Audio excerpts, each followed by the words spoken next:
How to Sell More Cars. Hey, everybody, welcome to another episode of the How to Sell More Cars podcast. I'm your host, Terry Lancaster. Today, we've got established author Max Zanan, five-time best-selling author Max Zanan. He's going to talk to us about his new book, The Definitive Guide to F&I. And we were just having a conversation about car dealers, about they leave money on the table. They shoot themselves in the foot every chance they get. Max has got 5 books, including The Perfect Dealership, talking about ways to manage the dealership from the top to the bottom, because he's been there, done that. He was the general manager of the largest Mitsubishi store in the nation, managed multi-rooftop operations, and now he's living the good life, writing books and soaking up the rays. Max, how you doing, buddy? Listen, another day in paradise. I can't complain. So I promised everybody when I invited to this, we're going to talk about 3 things. We're going to talk about the F&I department, but specifically, we wanted to talk about the F&I department, how it's going to boost profits for dealerships, how it's going to increase customer satisfaction for dealerships, and the thing that appealed to my heart is that how they can increase customer retention, because Max talks a lot about building generational wealth for the dealer and the managers and the people involved. But in order to build generational wealth, you've got to get generations of people. You got to get fathers and sons and mothers and daughters and sisters and brothers and neighbors coming back over and over and over again. Max, tell us how the F&I department does all that. So I'll be honest with you. You know, I wrote the first 4 books not about F&I. Right? F&I was part of all the books, but it wasn't the major focus. The first 4 books were about general management, because again, you know, from far, it seems like a very simple business, right? You buy a car low, you sell a car high, right? But it's really, really complex. It's not just that, right? A lot has to do with training, you know, with having certain values, with an ability to utilize software, marketing, everything, right? But I realized that I actually derive 100% of my income from F&I consulting. So finally, my 5th book, I decided to write about F&I, you know? So what you're saying is you can teach an old dog new tricks. Right, because, you know, it is absolutely crazy what we have happening, right? You can become a finance manager tomorrow because there's absolutely no licensing requirements. There's no educational requirements, right? It's a free-for-all, right? I'll give you an example. If you want to become a barber in New York City, you need to go through 500 hours of training. 500 hours of training.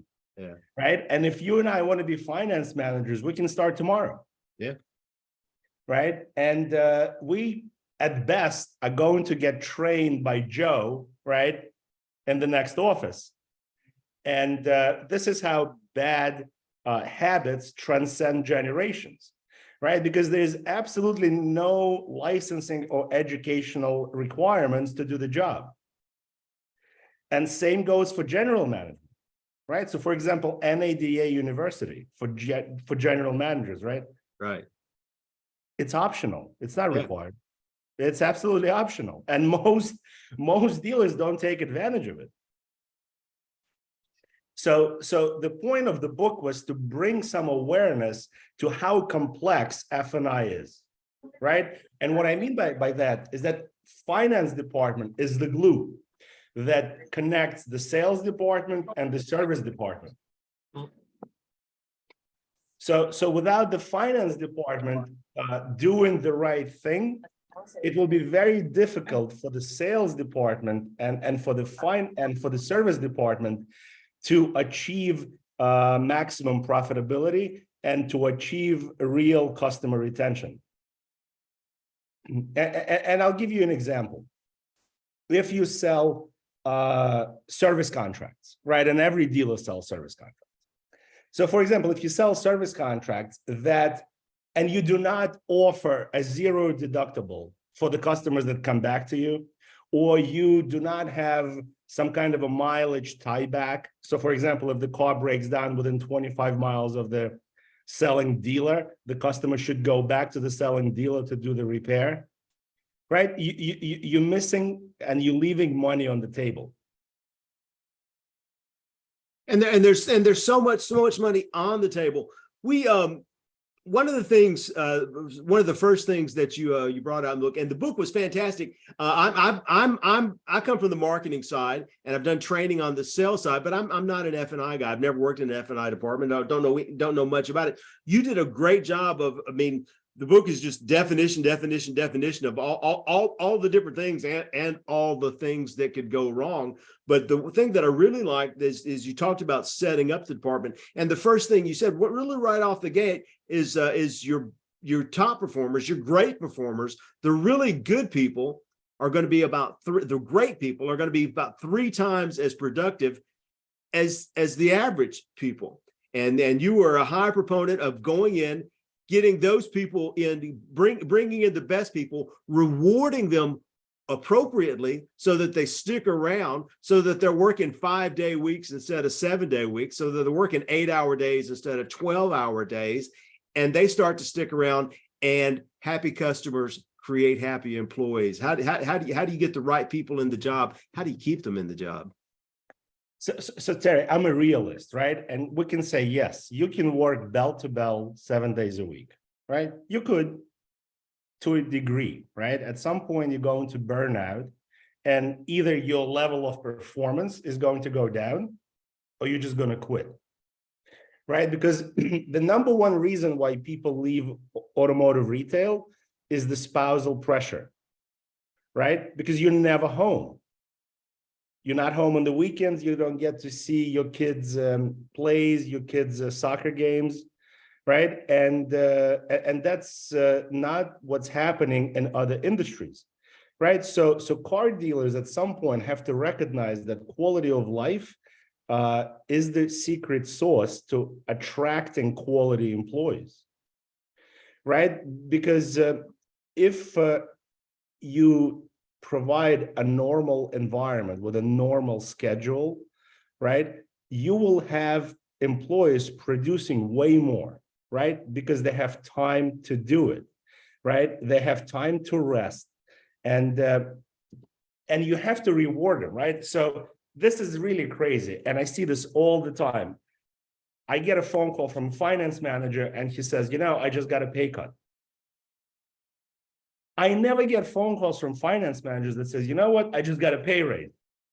It's always a pay cut, right? So not only that the schedule could be a little screwed up, right? But at some point when the dealer principal sees that the finance manager is earning too much, whatever too much means, right?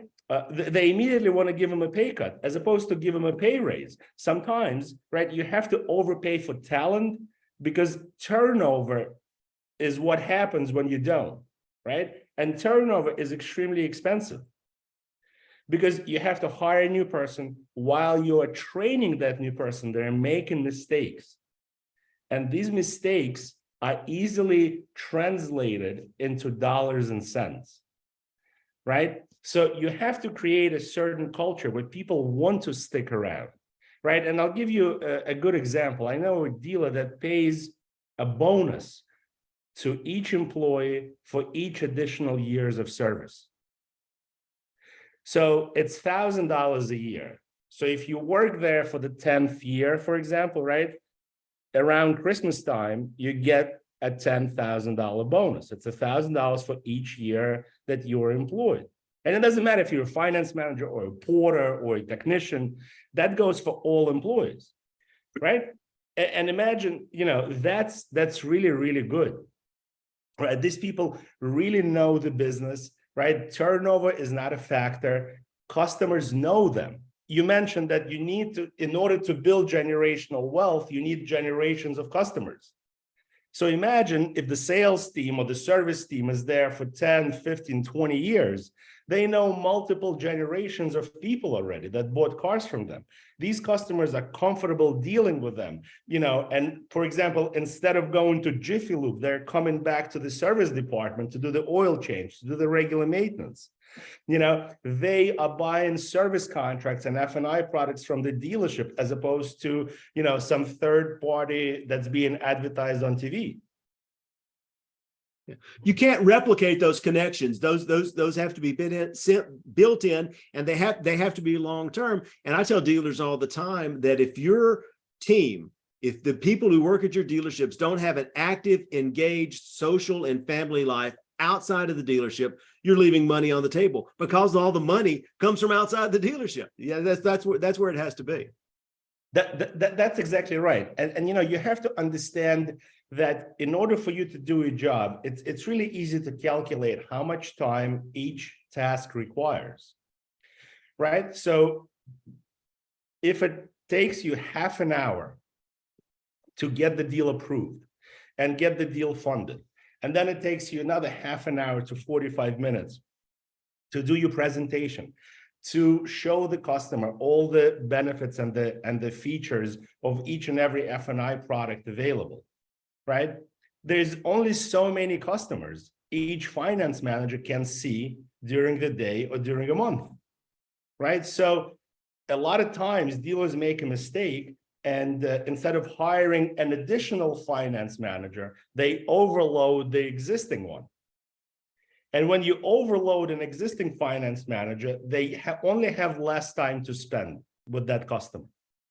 And when you have less time to spend, you have less time to sell. And that's how the PVR, the dollars, in profit go down.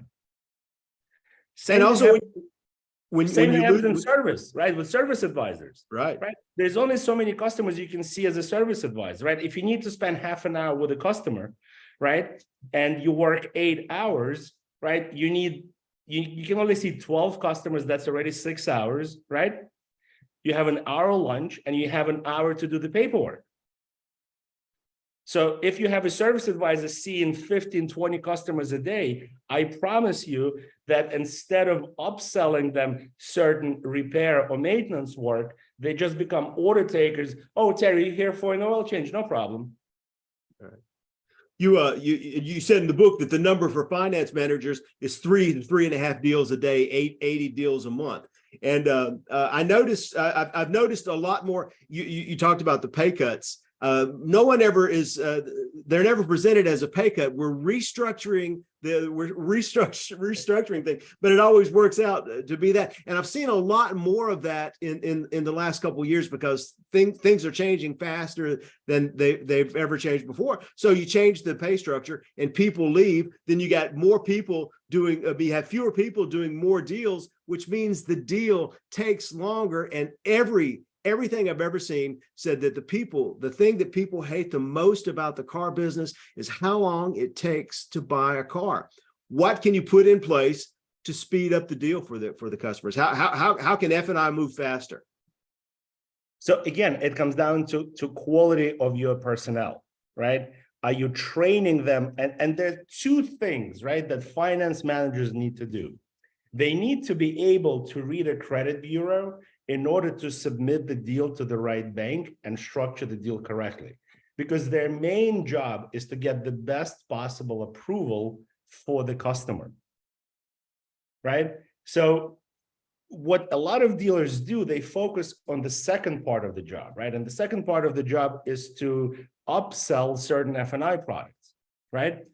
And it's all great when you focus on the sales skills, but you absolutely have to focus on the first part of the job, right? You need to be proactive and teach your people how to read the credit bureau, how to speak to the credit analyst at the bank, how to understand the program that each bank has for that particular month in order for you to structure a deal that is appealing to that particular bank, right? And this is where I think where the delays happen, right? Because finance managers in many cases are not properly equipped when it comes to getting customers approved, especially if we're talking about subprime credit, right? Because anybody can get an 800 credit score approved, right? It's not hard. You just click submit and you're going to get some kind of an approval, right? But when there's 600 or below credit score, when you have to get STIPs, you need to get proof of residence, proof of income, right? Proof of trade-in, it gets a little complicated.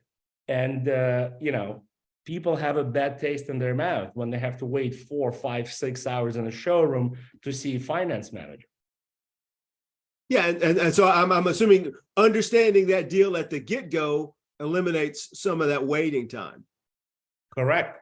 Yeah, but that's a complicated process, and there was a trend, or at least rumblings in the automotive industry that when they're trying to fight this speed thing, that we're going to go cradle to grave. We want one person from the time they walk in the door till the time they walk out, that this person handles the deal. That may have slipped up in a little bit. I haven't seen as many dealers talking about that. Don't see as many people doing it, except for a few veteran salespeople. Cradle to grave, is it a thing? Can it be done?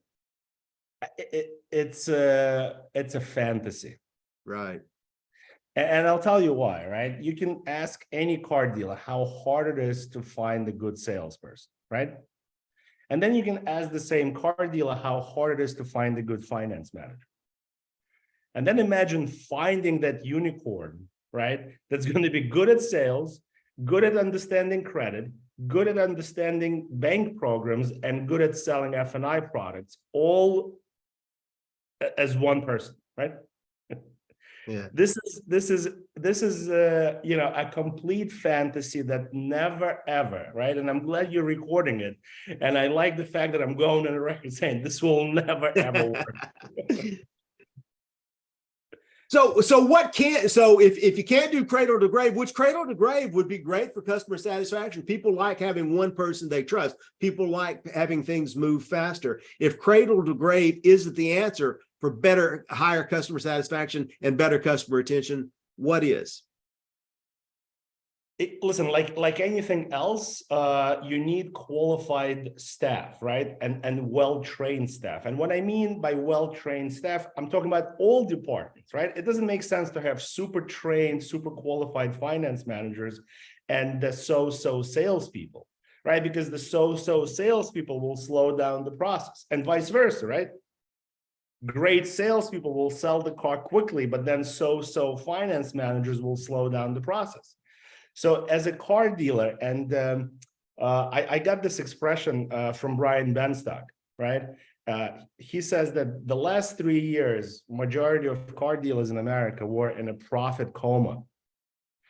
And when you're in a profit coma, right, you really don't pay attention to training, right? Because money just falls from the sky.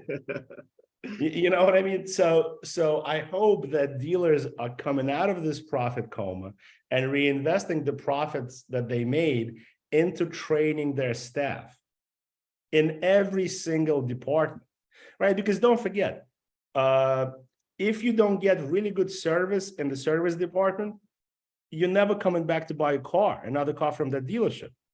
Right, so you can't just focus on the salespeople and the finance managers, right, and ignore your service department.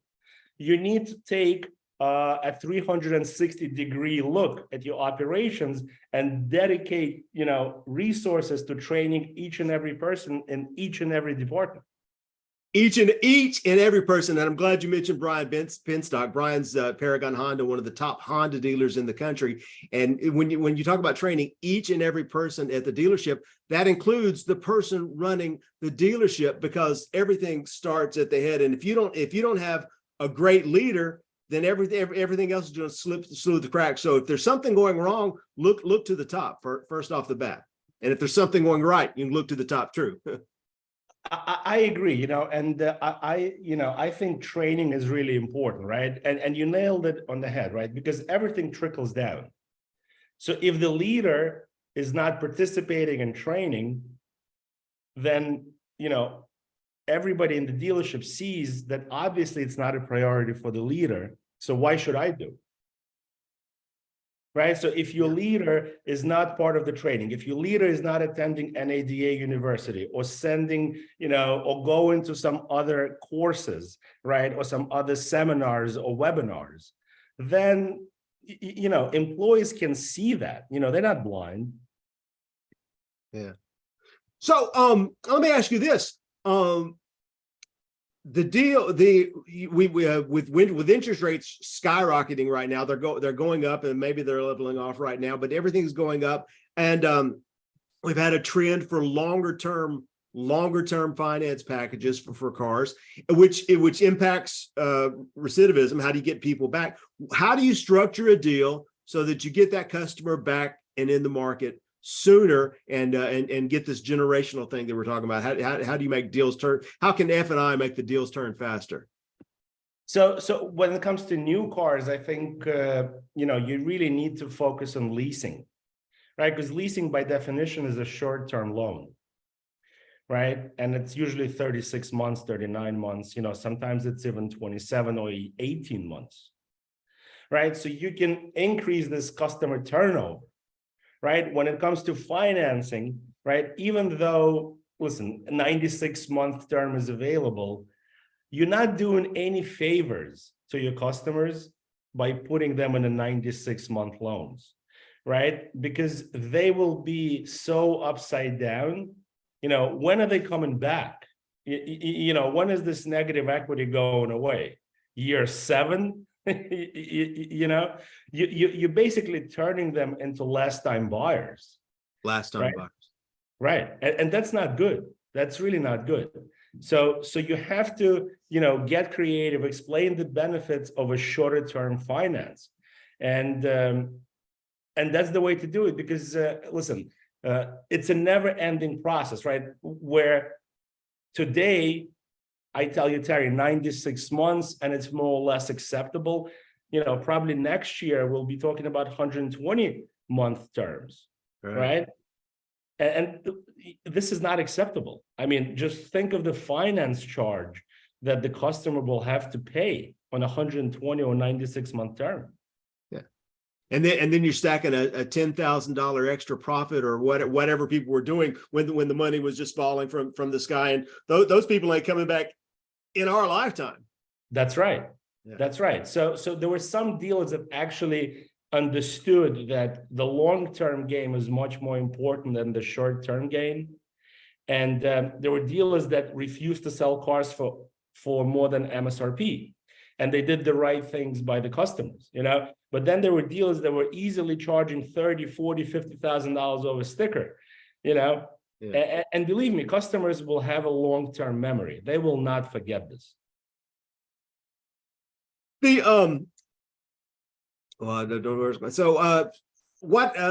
Tell me, I have completely lost my train of thought. So the customers are coming back.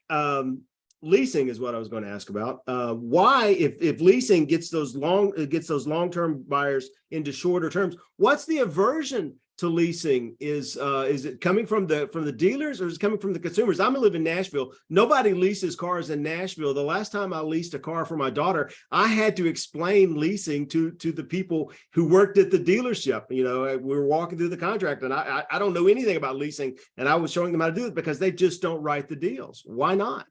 So I think there are two factors. There's the geographical factor. For example, Northeast is very lease oriented. For example, Honda stores probably in New York, New Jersey, Connecticut are averaging about, between 50 and 70% lease penetration. Highline stores, like Lexus, Audi, Mercedes, BMW, they're probably at 90% lease penetration in Northeast.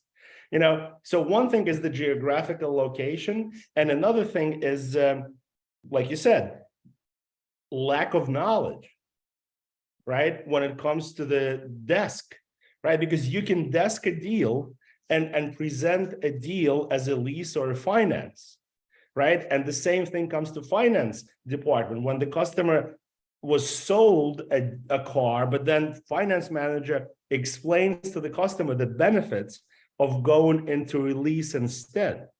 But in order for you to do that, you need to understand how leasing works. And that brings me back to my original point. unless you spend time and money training your people to do the job, that's what happens. They don't know how to do part of it. And you are missing out on deals because don't forget, on a lease, the payment will always be lower than on a finance, right? Because you're not buying a car, you're only paying roughly for half of it, right? So you can make an appealing proposition to any customer, especially in this environment with high interest rates, that, listen, I understand you wanted to get this car and you could if we put you in a lease. This is simple math. Yeah. But again, if the problem is that a lot of dealers do what they have been doing for the last 10, 20 years, and they have no desire to change or to train. And these dealers will be losing market share to more progressive dealers. So I've got two questions for you. It's 11:30, but I've got two more questions, and then we'll open it up. We'll see if anyone here with us has a question. But number one, I want to ask you about the future, and number two, we'll start there. Number two, you talk a lot in the book, The Definitive Guide to F&I, about the nightmares, the horror stories that can happen when you have the wrong people taking advantage of the situation and putting you in non-compliance. There's regulatory nightmares, there's financial nightmares. What's the downside of the wrong people? So again, you see, the downside is that there is no licensing or educational requirement to get into this profession, right? So even though stupidity is not a constitutional protection, right? A lot of people can claim and say, well, I didn't know I wasn't supposed to do that, right? So again, compliance training that's available to car dealers is optional, right? And again, the progressive car dealers, the car dealers that want to do the right thing, will take action and get their people trained. And you can get them trained through a variety of means, right? You can get compliance training from your state dealer association, you can get it from AFIP, you can get it from a company like Mosaic. There are many compliance companies out there. Again, you need to be proactive about it. And if you're not, you're going to get in trouble, right? Same thing goes for reinsurance, for example, right? Everybody knows the word reinsurance, but when you start speaking to dealers, nobody can really define it, right? It's a very elusive term, and unless you understand the makeup of reinsurance, like the anatomy of it, you as a car dealer, as a dealer principal, might be wasting a tremendous amount of money, and that elusive idea of building generational wealth goes completely out of the window, right? So on one hand, you have to make sure that your finance managers are doing the right thing, that they're selling using compliant and ethical sales techniques. And at the same time, when they sell and you take this money and you put it in your reinsurance, you want to make sure that your reinsurance setup is the right setup for your dealership, right? And unfortunately, a lot of dealers, don't want to ask questions, because type A personalities, are not big on asking questions.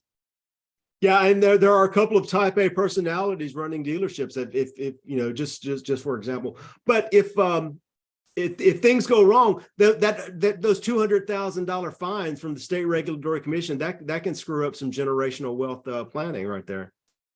Right, and sometimes they get into millions, these fines.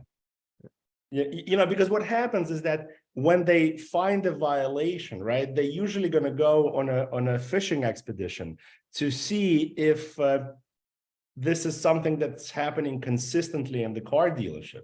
So if you've been doing the wrong thing over and over again, right, you get fined for each and every offense, right? It's not a one-time deal. Yeah. So we're talking about generations. So let's talk about the future. And I've been saying this for so much and so long that I'm actually sick of hearing myself saying it. But the car business has changed more in the last 10 years than it changed in the last 100. And the next 10 years is going to make the last 10 years look like smooth sailing. And I've been saying that for 10 years. So what's going on in the car business for the future, and how can dealers and F&I managers and salespeople, how can we prepare to be here for the long haul, to help the customer for the long haul and provide for our families? So, Terry, I'll be honest with you. I really don't see the difference in car business today, 10 years ago, and 20 years. It's the same. We have the same problems. Right? We're experiencing the same things, because if you think about it, if somebody is a 20-year veteran working in a car dealership, they've been doing the same thing for the last 20 years. Right. So I really, listen, there's a lot of software components that you can say, yes, today the business is a little different than 20 years ago because the customer can get their car appraised online. They can do this online. They can even, like, using a Roadster or Auto FI, do the whole deal online. The problem is that nobody does it. Right. Right? That's the problem. People are not ready, right? This is not buying, batteries on Amazon, right? Where you can do the whole transaction online without ever speaking to a salesperson. We're talking about an average new car right now is almost $50,000. Right? People want to speak to somebody, they want to touch it, test drive it. It's still a belly-to-belly business, and it will remain so for a long time. I really don't see any drastic changes, even though there are a lot of delusional OEMs out there that think that they're going to go direct to consumer. Ford had this, crazy idea. GM had this crazy idea, right? They can barely make a car. They have zero expertise in dealing with customers.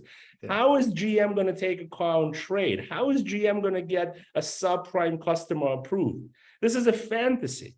Yeah. Right? This is something that dealers do. This is the service they provide to the community, right? Because not everybody is an 800 score looking to buy a $150,000 Tesla without speaking to a salesperson, right? That's not the normal customer. That's not the normal customer profile. Yeah. So I really don't anticipate a lot of changes. I just hope that business becomes a little more transparent, at least on the F&I side, right? Because if you go to any dealership's website, right, you can see the cars in stock, you can see the parts in stock, right? You can make a service appointment, you can appraise your trade-in. But when you click on the finance tab of that website, there's really nothing there, right? There's a credit application and maybe an article about the difference of financing versus leasing. Right? There's no information about F&I products. There's no videos. There's no brochures. There's no explanation of features and benefits. And then when the customer buys the car, we hope to put them in F&I, and we expect the finance department to perform a miracle in 30 minutes, right? And take the customer who's never heard of key replacement, paint and fabric protection, gap insurance, right? And sell them all these products, right? This is not the way to go, right? Transparency is key. I really like one of the things I like that you talked about in the book. You talked about those F&I products, about promoting them on the website and marketing them in the radio and TV spots, and having little signage up on the up around the store where you talk about people. I don't think people understand the value of planting those seeds. All you have to do is plant the seed a little early, and then an hour later, when the F&I manager mentions that, the seed's already there, and you just have to move on. That's marketing 101. Yeah, that's merchandising. And again, a lot of dealers completely dismiss merchandising when it comes to F&I, because you and I can talk about tire and wheel protection, and it's very hypothetical. It's not real, right? But if I have a bent rim in my office and a copy of the repair order showing how much it costs to replace this rim, how much it costs to get a new tire, to balance the new tire, right? Then it's a different conversation. I'm going to open it up. Do we have any last questions for Max before I give him the last word? Max, I want to thank you for popping on the show today and telling us about your books. I've got this book, The Definitive Guide to F&I. I'm going to shoot out a copy to someone for free, because that's how I do with the books. I give them all away to spread the wealth. Max, last words for you. Listen, car business is incredible, right? And it can generate a lot of money for everybody involved, whether you're a salesperson, a finance manager, or a dealer principal. And you can learn the hard way, or you can learn the easy way. And I hope that, my books provide a path for an easier way, where you don't have to make the mistakes that I have made throughout my career.